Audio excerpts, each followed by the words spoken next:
Many of the Foundry's products began their life at post-production houses. So Nuke was first created at Digital Domain, Katana began its life at Sony Pictures Imageworks, and Mari was created at Weta.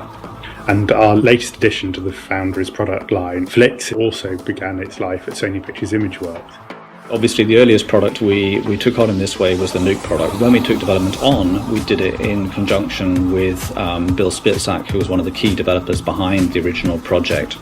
And today, Nuke really is a very, very different beast. There's been a vast amount of work done by a huge amount of people here at the Foundry, and that has brought Nuke on a huge distance from where it was originally back in 2007. And I think that's kind of a testament to how we don't simply let things stand still. It's actually a vast effort required from our end to continue the products forward. Nuke, in my opinion, is the best compositor on the planet. The amount of power in it is insane, all in one piece of software without having to use multiple pieces of software. But the linchpin really was Hero. Hero allows all of Nuke's power to work in my workflow. Gives me incredible flexibility and speed. Well, there's a few different strengths to Nuke. Probably the big thing is it's a node-based approach, so it allows you to kind of share different pieces, it allows you to see exactly what's going on in the comp in a kind of transparent way. The other thing is we have a wide range of tools in there. There's kind of like everything a composer would want is all contained in there. We're using Maya primarily for modeling and animation. The modeled asset will go to our art department, and they'll use Mari for doing texture paint, and they're using Katana now for doing the actual shader look dev. We actually don't have any native data formats with Katana. It's really just Alembic, a plugin for Katana, and we provide all the source code so you can have a look at exactly how that's done. And a lot of people say they're actually surprised at how easily and well it integrates into their existing pipelines. An increasingly important part of the way we look at all our products across the Foundry is that we'd like to consider the idea that they should work together in a pipeline.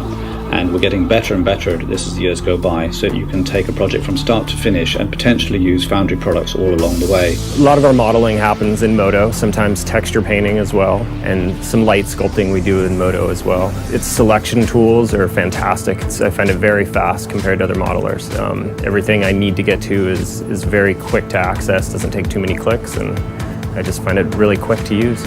There's a lot of, we have our VFX and our design and our games folks, but there's just so many different ways that Modo gets used. We're finding that the Foundry tools have been really great. There's a level of integration and really given us a great package of tools to work with and deliver our final product. One of the fascinating things I think about the visual effects industry is the sheer scale of the technology challenge. If you look at the kind of tools that we produce and tools that other people produce, they really are designed to handle a vast amount of data. So there's a huge amount of complexity in what we do in terms of project management, data capture, the size of data capture, when we produce assets which are enormous in size, the amount of rendering that has to happen, and all of these things really have made our industry into one of the real great data challenges. This kind of really leads companies like us to worry a lot about these kind of details and how we can efficiently handle it.